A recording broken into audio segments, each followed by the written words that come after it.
नेपाल प्रज्ञा प्रतिष्ठान एवं गैर आवासीय नेपाली संघको सहकार्यमा आयोजित यस बृहत अन्तर्राष्ट्रिय नेपाली साहित्य संगोष्ठी 2070 मा सहभागी हुन पाउँदा मलाई अत्यन्तै खुसी लागेको छ।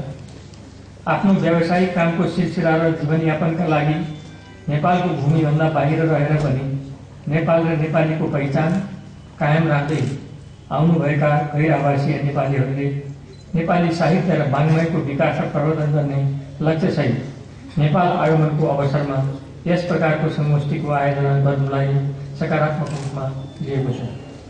यस प्रकारको कार्यक्रम आयोजना गरी नेपाली साहित्यको संरक्षण, प्रवर्धन र विकास गर्ने कार्यमा सहयोगी भूमिका निर्वाह गर्न सफल भएकोमा आयोजक गैर आवासीय नेपाली सङ्घ र नेपाल प्रज्ञा प्रतिष्ठानलाई हार्दिक धन्यवाद दिन चाहन्छु। साथै यस कार्यक्रमले राखेको उद्देश्यमा आयोजक तथा सहभागीलाई पूर्ण सफलता प्राप्त होस् भन्ने शुभकामना व्यक्त गर्दछु। प्रत्येक समाजको अन्तर्निहित विशेषताको रूपमा त्यस देशको सांस्कृतिक पक्ष रहेको हुन्छ। संस्कृतिको विकास र प्रवर्धनसँगै मानिसको सामाजिक, मनोवैज्ञानिक र भावनात्मक विकास हुने भएकाले सांस्कृतिक पक्षलाई राज्यले संरक्षण गर्दै आएको पनि छ। संस्कृतिको विशाल दायराभित्र साहित्यलाई एउटा जीवन्त विधाका रूपमा लिइन्छ। साहित्यको अस्तित्व समाजको सबै क्षेत्रमा रहेको पाइन्छ। साहित्यले व्यक्ति र संस्थागत सूचना आदान प्रदान गर्ने सञ्चार माध्यमका रूपमा कार्य गरिरहेको हुन्छ भने सरकारी कामकाजको लेखन, न्यायिक अभ्यास लगायत सामाजिक व्यवहार र व्यावसायिक गतिशीलताका लागि पनि सशक्त संवाहकका रूपमा कार्य गरिरहेको हुन्छ। नेपालका सन्दर्भमा भन्नुपर्दा साहित्यको विकासमा नेपाली समाज समृद्ध रहेको छ भन्ने मलाई लाग्दछ। नेपाली साहित्यका विकसित विधाहरू र प्राचीन एवं पौराणिक ग्रन्थहरूको अध्ययनबाट पनि नेपाली साहित्यको विकास विश्वका चर्चित साहित्यिक विधाहरूसँग समानान्तर गतिमा हुँदै आएको मान्न सकिन्छ।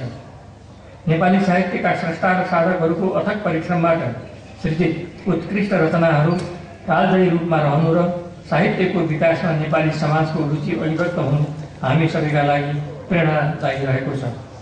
यसका साथै राज्यले साहित्यको विकासका लागि गरेका सकारात्मक प्रयास र संस्थागत थालनी पनि सन्तोषप्रद रहेको छ भन्ने मलाई लाग्दछ। त्यति मात्रै पर्याप्त भने अवश्य छैन। नेपालमा अस्तित्वमा रहेका भाषा, साहित्य, संस्कृति एवं ज्ञानका विविध विधाको संरक्षण र प्रवर्धनका लागि स्थापित स्वायत्त संस्था नेपाल प्रज्ञा प्रतिष्ठानको क्रियाशीलता नेपाली साहित्यिक विधाको विकासमा उत्साहजनक रहेको छ। तसर्थ यस प्रतिष्ठानको काम कारबाहीलाई निरन्तरता दिँदै नेपाली साहित्यको विकासमा प्रतिष्ठानले आगामी दिनमा अझ सशक्त रूपमा कार्य गर्दै अघि बढ्नेछ भन्ने मैले आशा एवं विश्वास लिएको छु। वर्तमान विश्वव्यापीकरणको युगमा आप्रवासनमा भएको अत्यधिक वृद्धिका कारण मानिसको जीवनशैली एकै स्थानमा स्थायी रूपमा रहन सक्ने अवस्था छैन। विकास, समृद्धि र प्रगतिको सिद्धान्त र मान्यताले पनि मानिस गतिशील हुनुपर्ने धारणा राख्ने भएकाले सामाजिक, आर्थिक तथा सांस्कृतिक विकासका लागि आप्रवासनमा वृद्धि हुँदै आएको कुरालाई स्वाभाविक मानिएको छ। तसर्थ वर्तमान समयमा संस्कृतिको दायरा र सीमा कुनै निश्चित सिमानाभित्र मात्र रहन सक्ने अवस्था छैन र यसलाई सीमाङ्कन गर्न सकिन्छ जस्तो पनि मलाई लाग्दैन। तथापि कुनै स्थान विशेषको पहिचान र विशेषताका रूपमा रहेको सांस्कृतिक पक्षलाई संरक्षण र प्रवर्धन गर्दै त्यसलाई जीवन्त बनाइराख्न समयानुकूल कार्यक्रमहरू आयोजना हुँदा त्यसको सकारात्मक प्रभाव रहन्छ। प्रत्येक राष्ट्रिय समुदायको पहिचान तिनको भाषा, साहित्य र संस्कृतिले बोकेको हुन्छ। ज्ञानको लामो परम्परा बोकेको हाम्रो राष्ट्रको बहुलता र यही बहुलताभित्र रहेको एकता हाम्रो पहिचानको महत्त्वपूर्ण जग पनि हो। यही जगमा नेपाली भाषा, साहित्य र संस्कृतिको प्रवर्धन गर्नु आजको आवश्यकता पनि हो। गैर आवासीय नेपाली सङ्घले आयोजना गरेको यस साहित्यिक संगोष्ठी विदेशी भूमिमा रहनुभएका नेपालीहरूले नेपाली साहित्यको प्रवर्धन र विकासका लागि गरेको सत्प्रयासका रूपमा मैले लिएको छु। नेपाल प्रज्ञा प्रतिष्ठान र गैर आवासीय नेपाली सङ्घले संयुक्त रूपमा आयोजना गरेको यस अन्तर्राष्ट्रिय नेपाली साहित्य संगोष्ठी 2070 आफैमा हामी नेपालीहरूको मौलिक पहिचानलाई राष्ट्रिय अन्तर्राष्ट्रिय क्षेत्रमा प्रवर्धन गर्ने महत्त्वपूर्ण महोत्सवका रूपमा रहेको छ भन्ने मलाई लाग्दछ। यस गोष्ठीमा हुने सघन छलफल, अन्तर्क्रिया र वैचारिक संश्लेषणले हाम्रो स्थापित पहिचानलाई विश्वभरि विस्तार गर्न महत्त्वपूर्ण भूमिका निर्वाह गर्नेछ भन्ने मेरो विश्वास छ।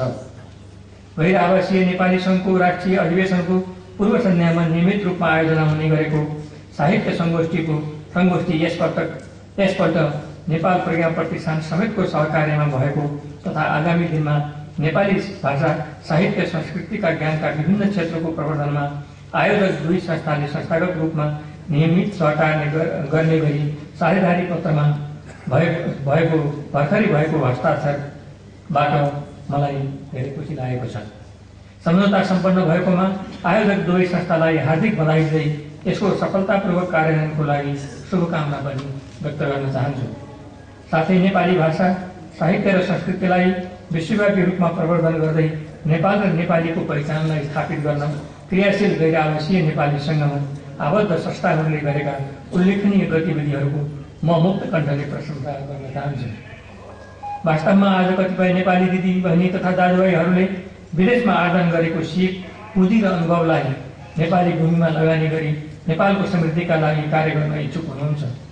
केही समयअघि मैले संयुक्त राष्ट्रसङ्घको 68औं महासभामा सहभागी हुने क्रममा संयुक्त राज्य अमेरिकाको भ्रमण गरेको अवसरमा अमेरिका र बाटोमा आउँदा संयुक्त अरब इमिरेट्सको आबुधाबीमा भ्रमणका क्रममा गैर आवासीय नेपालीहरूसँग साक्षात् अन्तर्क्रिया गर्ने अवसर पाएको थिएँ।